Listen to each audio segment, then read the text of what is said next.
પોતે તાતું નથી વાળી તું તામે તાતું છે.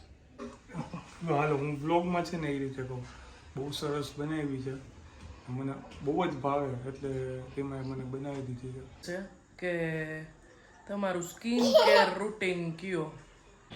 અને અમારા ઘરમાં એક ફોરેનના બેન રહે છે, એ આવું કંઈ ન ખાય, તેના માટે ખાલી કાકડી સુધે. અમારા રૂપારેલ ફેમિલી ગોલ મટોલ એમ બોલાય.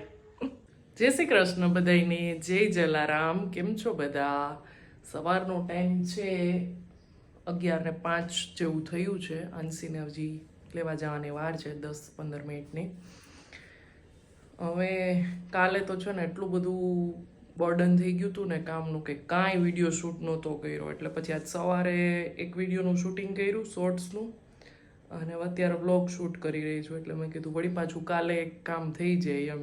કાલે છે ને અમારા છોકરીઓનો જે રૂમ છે ને દીકરીઓનો બેનો, એમાં જે બેડ છે ને બે, એમાં ઘણો બધો સામાન છે. મેં તમને લાસ્ટ વ્લોગમાં બતાવ્યું હતું. એ બધું સરખું કર્યું, વ્યવસ્થિત ગોઠવું, અને હિયાની ગરબી માટેની જે વસ્તુ આવશે ને બધી એની જગ્યા કરી, કારણ કે એ પછી છે ને તરત જ હિયાની એક્ઝામ હોય, એટલે બધા ઢગલા પડ્યા રહીએ ને એના કરતાં એક સ્પેસ હોય ને તો સીધું ડાયરેક્ટ ત્યાં જ મૂકવાનું રહીએ એમ. એટલે એ સ્પેસને બધું કર્યું. ચણિયા ચોલીનું થોડુંક જોયું, હજી હિયાને તો મપાવાના બાકી છે. મેં જોયા કે કઈ રીતનું છે બધું, અને બહુ બધી કમેન્ટ્સ આવે છે. એમાં એક બેના જવાબ અત્યારે આપી દઉં, પછી વ્લોગમાં આપી દઈશ બીજા બધાના. પેલી એક કમેન્ટ હતી કે આંસી કેટલા વાગે ઉઠે છે ને કેટલા વાગે સૂવે છે. તો આંસીને છે ને એ લગભગ હિયા અને દીપક બે જાય ને એના અરાઉન્ડ એ ઉઠી જ ગઈ હોય, અને જો એ ન ઉઠી હોય તો અમે ગમે ત્યારે ઉઠાડીએ ને ત્યારે ઉઠી જાય છે. અને સૂવાનો ટાઈમ એનો 11 થી 11:30 વચ્ચે, મીન્સ કે અમે બધા રૂમમાં જાય ને એટલે સૂઈ જ જાય લાઇટ બંધ કરીને, એટલે બરાબર એ રીતનું છે. તીખું ખાતા કેવી રીતે શીખવાડ્યું? તો આંસીને છે ને એમાં એવું છે કે હિયા જે ખાતી હોય ને, આગળનું મોટું બાળક હોય ને એ ખાતું હોય ને એટલે નાનું ખાવા માંડે. આંસીને એવું છે કે હિયા જે કાંઈ પણ ખાતી હોય ને, ગમે એટલું કદાચ તીખું હોય ને તો આંસી ખાઈ લે એના ભેગી. અને હિયાને કેવી રીતે શીખવાડ્યું હતું ને એ હું તમને વાત કરું. એને છે ને અમે શાક ભાત ચોળી દેતા ને, એમાં છે ને અમે દહીં વધારે નાખી દેતા, એટલે છોકરું શાક પણ ખાઈ લે, અને દહીં બહુ બેસ્ટ છે છોકરાઓ માટે. અને શાક રોટલી હારે છે ને આમ દહીં છોકરાઓને ન મજા આવે, ક્યારેક લઈએ ક્યારેક ન લે, એટલે શાક રોટલી એ ચોળી દેતા ને એમાં પણ દહીં નાખી દેતા, એટલે એ રીતે એ શાક તીખું ખાતા થઈ ગઈ હતી. બરાબર. એક બતકવાળા રૂમાલની કમેન્ટ આવે છે, એ હમણાં તમને બતાવી દઉં. તો ચલો વ્લોગમાં આગળ વધીએ. હજી એક નથી વાગ્યો અને આંસીબેન સૂઈ ગયા છે. અમારે સવાર વહેલી ઉઠી હતી પછી સૂતી નહીં, એટલે હવે અત્યારે સૂઈ ગઈ. જો જમવામાં છે મસ્ત મજાનું રીંગણા બટેટાનું શાક, આ સલાડ આવું મને ને દીપકને બેન બહુ ભાવે, કોબી બીટ ગાજર ને ટમેટા. ભાત છે, ઓલામાં રોટલી છે, અને અમારા ઘરમાં એક ફોરેનના બેન રહે છે, એ આવું કંઈ ન ખાય, તેના માટે ખાલી કાકડી સુધારી છે. બરાબર. તમારે આવા કોઈક ફોરેનના રહેતા હોય જે લીલોતરી ન ખાતા હોય તો કમેન્ટ કરજો.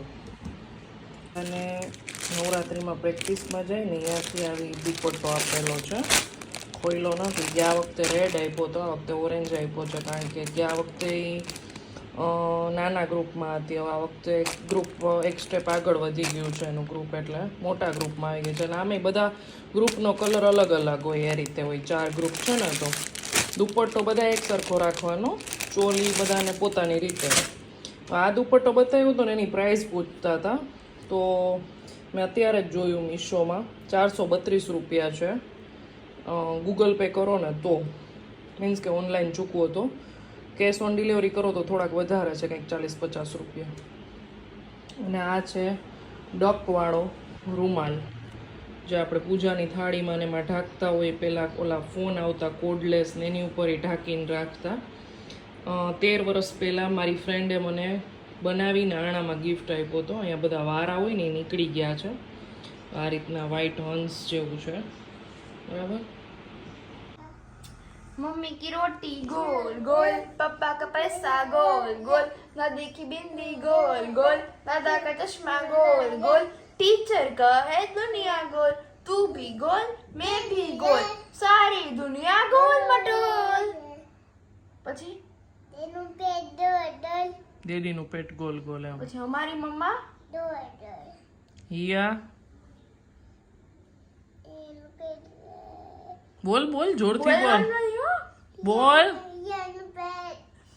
ગોલ ગોલ બોલ હા આંસી એમ પૂરી ગોલ ગોલ અમારા રૂપારેલ ફેમિલી ગોલ મટોલ એમ બોલાય પછી આમાં કમેન્ટ આવશે કોઈ ગોલ નથી એક તો રીમાબેન સિવાય હિયા ને મને કાર્ટૂન ન જોવા દેતી. તને કાર્ટૂન જોવા નથી દેતી એટલે તો શું કરવાનું આપણે એને માંડી એને મારવી છે પોતે કાર્ટૂન ન જોવા દેતી. તું તાર મેં તાતું છે. તું તારક મહેતા જોસ મને કાર્ટૂન જોવા નથી દેતી એમ એવું ન કરાય બેન ને તું 11:30 વાગ્યાની આવી ગઈ છો એ હવે અત્યારે આવી એને જોવા દેવાય મમ્મા મમ્મા શું બેયનો વારો 5-5 મિનિટનો બેયનો વારો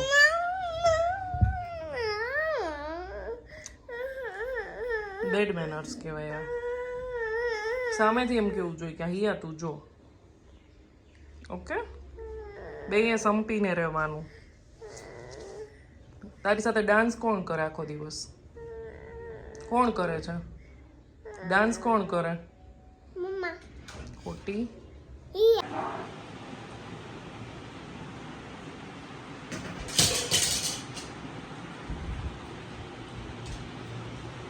ચલો હવે અમારે પ્રોજેક્ટ પણ આવી ગયા છે નહીં અને મંડેથી જે બધા કમ્પલસરી સિવાયના જે સબ્જેક્ટ હોય ને એની એક્ઝામ પણ સ્ટાર્ટ થઈ જશે શેની છે મંડે એલડી લેંગ્વેજ ડેવલપમેન્ટ ના સ્પીચ આપવાની છે એટલે એ બધી તૈયારી છે સાથે સાથે પ્રોજેક્ટની ભણવાનું હોય ને SA1ની તૈયારી હોમવર્ક ચાલુ જ હોય એ તો 15 દી અગાઉ બંધ થઈ જશે શું નાસ્તો કર્યો તો ફ્રૂટ્સ ખાધા ઓકે ક્યારે ઉઠી 4:30 5:15 જેવું થયું છે બરાબર ચલો કન્ટિન્યુ રાખો તો આ કોડીનારથી હું ઘી લઈ આવી તે આખો ડબ્બો ભર્યો હતો મારે ઓછું હતું ને તો મમ્મીએ આપ્યું હતું અહીંયા જો અમે ગોળ પાપડી શેકાવા માટે મૂકી દીધી છે દીપક આજ સવારે જ કહીને ગયા હતા કે મને ગોળ પાપડી ખાવાનું મન છે મેં તો લાવ કરી નાખું જ્યાંસીબેન સૂતા હતા મેં ઘી ગરમ કરવા મૂક્યું ને ત્યાં જો ઉઠી ગયા છે જય શ્રી રામ બોલો બોલો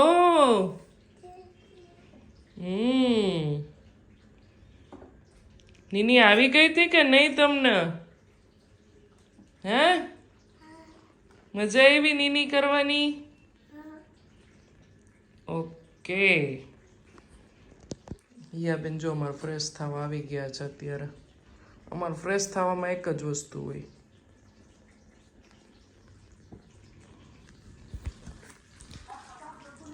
એક મિનિટ બેટા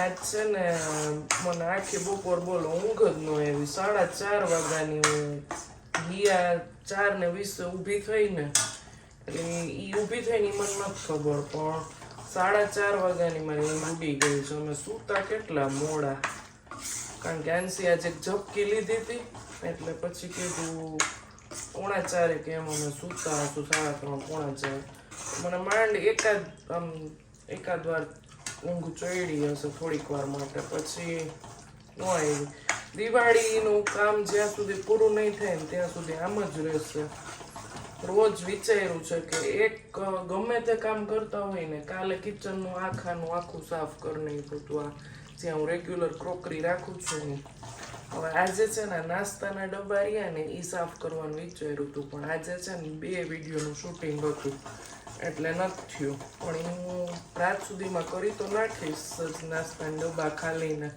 કરીને બધું વ્યવસ્થિત કરી નાખીશ. કારણ કે એક હારે હું છે ને કિચન કરું છું ને કાઢું છું, મને બહુ અઘરું લાગે છે. આખો એક દિવસમાં તો થતું જ નથી, કારણ કે કિચન એક દિવસમાં કરવું એટલે સન્ડે મારે કિચનના માળિયા કરવા છે.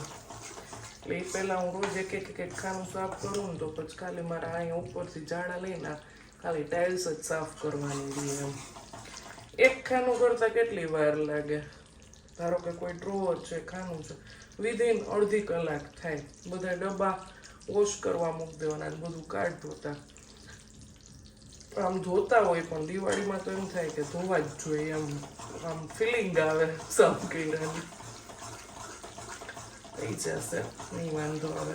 ધીમે ધીમે ધીમે થોડુંક વહેલા મોડું થાય, એક વધારાનું કરતા હોય ત્યારે, પણ થઈ જશે.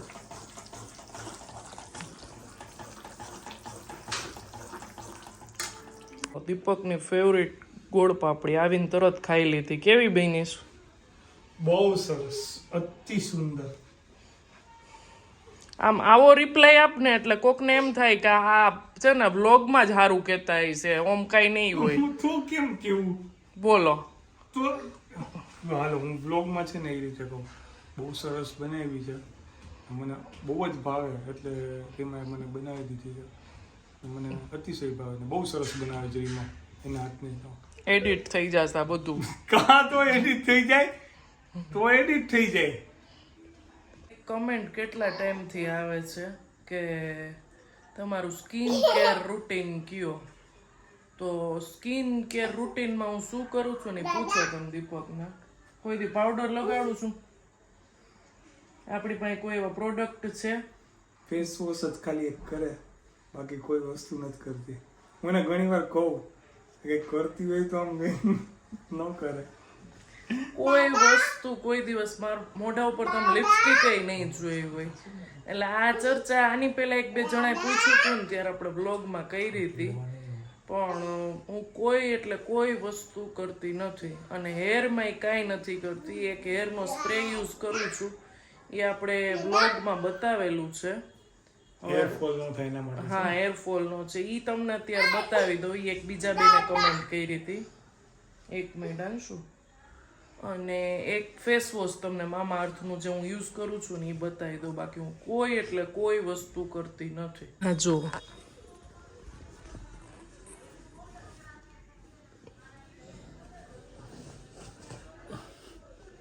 તોફાની છે અમારો, તોફાની.